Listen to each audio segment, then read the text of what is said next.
2020 ലോകകപ്പ് ഫൈനലിൽ ഇന്ത്യക്ക് തകർപ്പൻ തുടക്കം. സഞ്ജു സാംസണും അഭിഷേക് ശർമ്മയും അർദ്ധ സെഞ്ചുറി നേടി. 98 റൺസാണ് ഓപ്പണിംഗ് കൂട്ടുകെട്ടിൽ പിറന്നത്. തുടർച്ചയായ മൂന്നാം മത്സരത്തിലും അർദ്ധ സെഞ്ചുറി നേടി സഞ്ജു ഫോമിൽ. ഹരികൃഷ്ണൻ ചേരുന്നുണ്ട് കൂടുതൽ വിവരങ്ങളുമായി. ഹരി, ഇന്ത്യക്ക് വളരെ മികച്ച ഒരു തുടക്കം തന്നെ ലഭിച്ചിരിക്കുന്നു. ഇതുവരെയുള്ള കളി എങ്ങനെ വിലയിരുത്താം? അതിഗംഭീര തുടക്കം. അതിനേക്കാൾ വലിയ വാക്കുകളുണ്ടെങ്കിൽ അത് പറയണം. 13 ഓവറിൽ 171 റൺസ്, ഒരു വിക്കറ്റ് മാത്രം നഷ്ടത്തിൽ പോയത് അഭിഷേക് ശർമ്മ. ക്രീസിലുണ്ട് സഞ്ജു സാംസൺ.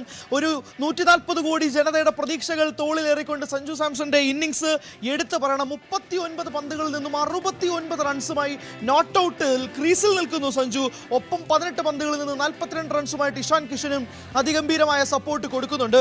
13.1 ഓവറിൽ ഇങ്ങനെ ഒരു തുടക്കം. ഒരുപക്ഷെ പവർ പ്ലേയിൽ 6 ഓവറിൽ 92 റൺസ് ജേക്കബ് ഡഫിയെ കൊണ്ടുവന്നു. ന്യൂസിലൻഡ് എല്ലാ രീതിയിലുമുള്ള തന്ത്രങ്ങൾ പയറ്റി. ലോക്കി ഫെർഗ്യൂസനെ കൊണ്ടുവന്നു, മാറ്റ് ഹെൻറിയെ കൊണ്ടുവന്നു. ആരെ കൊണ്ടുവന്നാലും അടിച്ച് നിലംപരിശാക്കുമെന്ന് വെല്ലുവിളിച്ചുകൊണ്ടായിരുന്നു അഭിഷേകും സഞ്ജുവും തുടക്കം കുറിച്ചത്. ഇന്ത്യ ആഗ്രഹിച്ച തുടക്കം, സ്വപ്നതുല്യമായ തുടക്കം, ഒരുപക്ഷെ സ്വപ്നത്തിനും അപ്പുറമുള്ള തുടക്കം അതായിരുന്നു ഇരുവരും ചേർന്ന് കൊടുത്തത്. 13 ഓവറിൽ നിന്ന് 171 റൺസ് എന്ന ബ്രഹ്മാണ്ഡമായ ടോട്ടൽ. ഒരുപക്ഷെ ന്യൂസിലൻഡ് ക്യാപ്റ്റൻ സാൻഡറിന്റെ കിളി വാറുന്ന പല മൊമെന്റ്സും നമുക്ക് ഗ്രൗണ്ടിൽ കാണാം.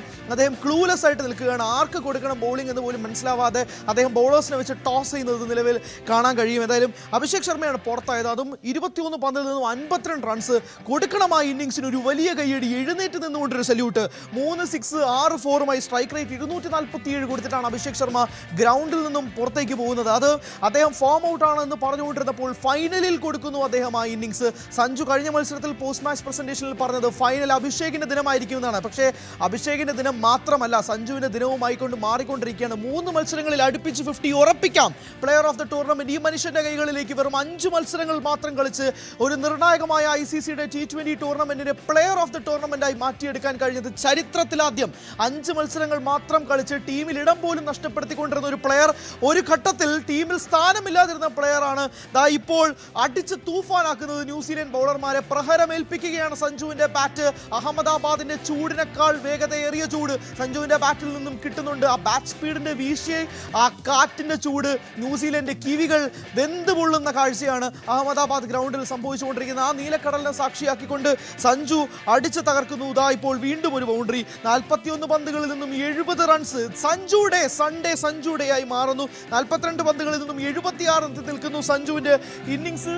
അങ്ങനെ അടിക്കുന്നു വീണ്ടും ബൗണ്ടറി. ബൗണ്ടറികളോട് ബൗണ്ടറികളാണ് ഇവിടെ. സിക്സറുകളുടെ റെക്കോർഡ്, ടൂർണമെന്റുകളിൽ ഏറ്റവും കൂടുതൽ സിക്സറുകൾ നേടിയ റെക്കോർഡും സഞ്ജുവിന്റെ കളി. ഓർക്ക് 5 കളികളാണ്. 5 കളികളിൽ ഈ 5ാമത്തെ കളിയിൽ നിന്നുകൊണ്ട് ഈ മനുഷ്യൻ നേടിയെടുക്കുന്ന റെക്കോർഡുകൾ, അയാൾ വിയർപ്പ് തുന്നിയിട്ട കുപ്പായം ഉണ്ടാക്കിയ ആ സ്ലോട്ട് അയാൾ വീണ്ടും വീണ്ടും ഉറപ്പിക്കുകയാണ്. ഒരു ഘട്ടത്തിൽ ഞാൻ ആർക്ക് പകരം സഞ്ജുവിനെ കളിപ്പിക്കണം, അഭിഷേക് ശർമ്മയ്ക്കോ തിലക് വർമ്മയ്ക്കോ എന്ന് ക്യാപ്റ്റൻ പോലും ചോദിച്ചിരുന്നത് നിന്നുകൊണ്ട് ഇനി ഒരു മനുഷ്യനും അയാളുടെ ഇന്നിംഗ്സിനെ ചോദ്യം ചെയ്യില്ല എന്ന് ഉറപ്പ് പറയുന്ന രീതിയിൽ അടുപ്പിച്ച് 3 അർദ്ധ സെഞ്ചുറികൾ ഒരു നിർണായകമായ ICC T20 ടൂർണമെന്റിൽ അടിക്കുക എന്ന് പറയുന്ന ചെറിയ പരിപാടിയല്ല. ആ ടീമിനെ സെമി ഫൈനലിലേക്ക് കൊണ്ടുവരിക, സെമി ഫൈനലിൽ നിന്ന് ഫൈനലിലേക്ക് കൊണ്ടുവരിക, ഇപ്പോൾ ഫൈനലിൽ നിന്നും കപ്പിന്റെ അടുത്തേക്ക് കൊണ്ടുവരുന്നതെല്ലാം ഒരേ ഒരു മനുഷ്യൻ, സഞ്ജു വിശ്വനാഥൻ സാംസൺ എന്ന തിരുവനന്തപുരംകാരൻ, വിഴിഞ്ഞം പയ്യൻ. ഇവിടെ ഒരു ലോകത്തിലെ ക്രിക്കറ്റിംഗ് ഇന്നിംഗ്സ് തന്നെ മാറ്റിക്കുറിക്കുന്ന ചരിത്രത്തിലേക്ക് നീങ്ങിക്കൊണ്ടുപോകുന്ന കാഴ്ച. 43 പന്തുകളിൽ നിന്നും 82 റൺസ്. ഓരോ തവണയും നമ്മൾ സ്കോർ ബോർഡ് സ്ക്രോൾ ചെയ്തുകൊണ്ടിരിക്കുമ്പോൾ ബൗണ്ടറികളാണ് പിറക്കുന്നത്, സിംഗിളുകളും ഡബിളുകളുമല്ല. പിറക്കുന്നത് അടുത്ത 6 ആണ് സഞ്ജുവിന്റെ ബാറ്റിൽ നിന്നും. 44 പന്തുകളിൽ നിന്നും 88 റൺസ്. Strike rate 200. 8 6 5 4 അടിച്ച് കൂട്ടിക്കൊണ്ടിരിക്കുന്നു സഞ്ജു. എനിക്ക് പറഞ്ഞിട്ട് നിർത്താൻ കഴിയാത്തത് ഓരോ പന്തുകളിൽ നിന്നും മാറ്റങ്ങൾ സംഭവിച്ചുകൊണ്ടിരിക്കുന്നു. 3 സിക്സുകൾ അടുപ്പിച്ചാണ്. ഇതൊരു ലോകോത്തര ഇന്നിംഗ്സിനേക്കാൾ ഉപരി സഞ്ജുവിന് 2 സെഞ്ചുറി നഷ്ടപ്പെട്ടു. 97 നോട്ട് ഔട്ടായി, 89 ടീമിന് വേണ്ടി അടിച്ച് ഔട്ടായി. ഇപ്പോൾ എത്തി നിൽക്കുന്നതിൽ പോലും സിക്സർ സഞ്ജു, സിക്സർ സാംസൺ. കമന്റേറ്റേഴ്സുകൾക്ക് വാക്ക് കിട്ടുന്നില്ല. പിന്നെയാണോ നമുക്ക് 8 6 5 4 200 സ്ട്രൈക്ക് റേറ്റിൽ ഒരു മനുഷ്യൻ നിർണായകമായ 3 ഇന്നിംഗ്സുകൾ ഒരു ടീമിന് വേണ്ടി നിർത്താതെ കളിച്ചുകൊണ്ടിരിക്കുക. ഒരു ടീമിനെ മുഴുവൻ തൻ്റെ തോളിലേക്ക് കൊണ്ടുവരിക. ഇന്ത്യൻ ടീമിന് ഓപ്പണർ എന്ന് പറയുന്ന ഒരു സംഭവമേ ഇല്ലാതിരുന്ന സമയത്ത് നിർണായകമായ ഒരു കളി പരാജയപ്പെട്ടപ്പോൾ മനസ്സിലായ സഞ്ജുവിന്റെ വില ഓരോ കളിയും കഴിയും തോറും ക്യാപ്റ്റൻ സൂര്യകുമാർ യാദവ് മനസ്സിലാക്കിക്കൊണ്ടിരിക്കുന്നു. ക്യാമറ പാൻ ചെയ്ത് കോച്ച് ഗൗതം ഗംഭീറിലേക്ക് യാദവിലേക്കും ക്യാപ്റ്റൻ സൂര്യകുമാർ യാദവിലേക്കും പോകുമ്പോഴേക്കും ആ കയ്യടികളിൽ നിന്നും ആ റിലീഫിൽ നിന്നും മനസ്സിലാവും സഞ്ജുവിന്റെ ബാറ്റിൽ നിന്നും വരുന്ന ഓരോ ഷോട്ട് ആ ടീമിന് എന്തുമാത്രം നിർണായകമായി മാറിക്കൊണ്ടിരിക്കുകയാണെന്ന്. എന്തായാലും ഡ്രിങ്ക്സ് ഇപ്പോൾ ന്യൂസിലൻഡിന് അത്യാവശ്യമാണ്. കാരണം വെള്ളം കുടിപ്പിക്കുകയാണ് സഞ്ജു. ഡ്രിങ്ക്സ് ബ്രേക്ക് എടുത്തിരിക്കുകയാണ് നിലവിൽ. ആ ഡ്രിങ്ക്സ് മുഴുവനും കുടിച്ചു തീർത്തില്ലെങ്കിൽ ഇനി അടുത്ത 6 ഓവറിൽ വീണ്ടും കിവികളെ ഇതുപോലെ പഞ്ഞിക്കിടാൻ സഞ്ജു ഉണ്ടാകും. ഇപ്പോൾ 44 പന്തിൽ 88 റൺസിൽ എത്തി നിൽക്കുന്നു. നമ്മൾ ഓരോ സ്ഥലത്തും, തിരുവനന്തപുരത്ത് മാത്രമല്ല ഓരോ ഇടത്തും കാണികൾ കുമിഞ്ഞുകൂടുന്ന അവസ്ഥ. വലിയ സ്ക്രീനിൽ LED വാളിൽ കാണികൾ എല്ലാവരും സഞ്ജു സഞ്ജു എന്ന് വിളിക്കുന്നു. അഹമ്മദാബാദ് വിളിക്കുന്നത് ഒരേ ഒരു പേരാണ്, സഞ്ജു സാംസൺ. മുംബൈയിലും ഈഡൻ ഗാർഡൻസിലും എല്ലാം കേട്ടതും ഒരേ പേര്, സഞ്ജു.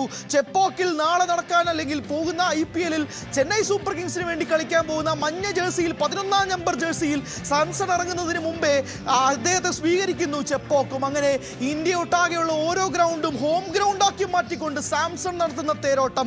44 പന്തിൽ നിന്നും 88 റൺസുമായിട്ട് എതിരാളികളുടെ വായടപ്പിക്കുന്ന ഇന്നിങ്സ്.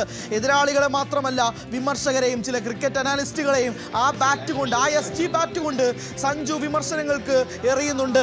ഹെൽമറ്റ് ഊരി എറിഞ്ഞപ്പോൾ ഫൈൻ അടയ്ക്കുമെന്ന് പറഞ്ഞ ICC തന്റെ നാവടപ്പിക്കാനോ ബാറ്റ് അടപ്പിക്കാനോ ഇതുവരെ ഒരു പന്തും തയ്യാറാക്കിയിട്ടില്ല എന്ന് മറുപടി കൊടുക്കുന്ന സഞ്ജു സാംസണെ കാണാൻ കഴിയുന്നു. എന്തായാലും 14 ഓവറുകൾ പൂർത്തിയാകുമ്പോൾ 191. ഇന്ത്യ ലക്ഷ്യം വെക്കുന്നത് 251 അല്ല അനുശ്രീ, അതിനും മുകളിലുള്ള ഇന്നിങ്സ് ആണ്. അടുത്ത 6 ഓവറുകൾ 9 വിക്കറ്റുകൾ മാത്രം ബാക്കി നിൽക്കുമ്പോൾ ഇന്ത്യക്ക് ലക്ഷ്യം 251 അല്ല. കീവീസുകളുടെ ചിറക് അരിഞ്ഞു വീഴ്ത്തി ബ്ലാക്ക് ക്യാപ്സിനെ മൊത്തത്തിൽ അങ്ങ് കുഴിച്ചു മൂടുന്ന കാഴ്ച ഇവിടെ സഞ്ജു സാംസൺ തേരോട്ടം നടത്തുന്നു. ഓർക്കുക, സൂര്യകുമാർ യാദവ്, തിലക് വർമ്മ, ഹാർദിക് പാണ്ഡ്യ, ശിവം ദൂബെ ഇവരാരും ഇതുവരെ ഗ്രൗണ്ടിന്റെ പടി പോലും ചവിട്ടിയിട്ടില്ല. ഇതെല്ലാം നടത്തുന്ന ഒരൊറ്റ മനുഷ്യൻ മാത്രമാണ് സഞ്ജു വിശ്വനാഥൻ സാംസൺ. 8 സിക്സറുകൾ, 5 4, 44 പന്തിൽ 88 റൺസ്. കൊടുക്കണം കയ്യടി ഇഷാൻ കിഷനും. 19 പന്തുകളിൽ നിന്നും 43 റൺസ്. നോട്ട് ഔട്ട് നിലവിലത്തെ സാഹചര്യം 3 6, 3 4, 30 runs, boundary conversion, 215 strike rate. ഈ കളി തുടങ്ങുന്നതിന് മുമ്പ് അഹമ്മദാബാദിൽ ഫസ്റ്റ് ഇന്നിംഗ്സിന്റെ ആവറേജ് സ്കോർ 190 നിൽക്കുമ്പോൾ ഇതാ 191 14 ഓവറിൽ നിന്ന് പൂർത്തിയാക്കി. സൗത്ത് ആഫ്രിക്കയ്ക്കെതിരെ 173 14 ഓവറിൽ നിന്ന് അടിച്ച ടിം സെയ്ഫേർട്ടിനെയും ഫിന്നലനെയും വാരിക്കോരി പൊക്കിയടിച്ചുകൊണ്ടിരുന്ന നാഷണൽ മീഡിയയും ടെലിവിഷൻ മീഡിയയും എല്ലാവരും ഇതാ 14 ഓവറിൽ 191 റൺസ് അടിച്ച സഞ്ജു സാംസണെ എന്ത് വാക്ക് പറഞ്ഞു പുകഴ്ത്തും. 33 പന്തിൽ നിന്നും 100 അടിച്ച ഫിന്നലന്റെ ഇന്നിംഗ്സ് അത്രമാത്രം ഗംഭീരമാണെങ്കിൽ ഇതാ 44 പന്തിൽ നിന്നും വീണ്ടും 88 അടിച്ച സഞ്ജു സാംസൺ ഇന്നിംഗ്സ് നിങ്ങൾ എങ്ങനെ വിലയിരുത്തും? നോട്ട് ഔട്ടായി ഇപ്പോഴും നിൽക്കുന്നു ആ മനുഷ്യൻ ക്രീസിൽ. 140 കോടി ജനങ്ങളുടെ മുഴുവൻ അവരുടെ എല്ലാവരുടെയും സ്വപ്നങ്ങൾ നെഞ്ചിലേറ്റിക്കൊണ്ട് ആ ബാറ്റിൽ നിന്നും മറുപടി കൊടുക്കുന്നു സഞ്ജു. അയാളുടെ പ്ലേസ് മാത്രമല്ല ഉറപ്പിക്കുന്നത്, ഇന്ത്യൻ ടീമിനെ ആ കപ്പിലേക്ക് അരികിലേക്ക് കൊണ്ടുവരികയാണ്. ഇതുവരെ ഉണ്ടായിരുന്ന എല്ലാ രീതിയിലുമുള്ള മിഥ്യാധാരണകൾ മാറ്റിക്കൊണ്ടാണ് പോകുന്നത്. എന്തൊക്കെയാണ് ആ മിഥ്യാധാരണകൾ? ഡിഫെൻഡിംഗ് ചാമ്പ്യൻസ് ജയിക്കില്ല എന്നുള്ള ഒരു തോട്ട് പ്രോസസ്സിൽ നിന്നും ടീമിനെ മാറ്റിക്കൊണ്ടുവരുന്നു. അങ്ങനെ എങ്ങാനും സംഭവിക്കുകയാണെങ്കിൽ അതും വേണമെങ്കിൽ പറയാം 2026 T20 ലോകകപ്പ് ഇന്ത്യയുടെ കൈകളിലേക്ക് എത്താനുള്ള സാധ്യതകൾ ഇനി തള്ളിക്കളയാൻ കഴിയില്ല. അങ്ങനെയാണെങ്കിൽ വീണ്ടും ഒരു കൂടുതൽ വാർത്തകൾക്ക് News 18 Keralam YouTube channel subscribe ചെയ്യുക.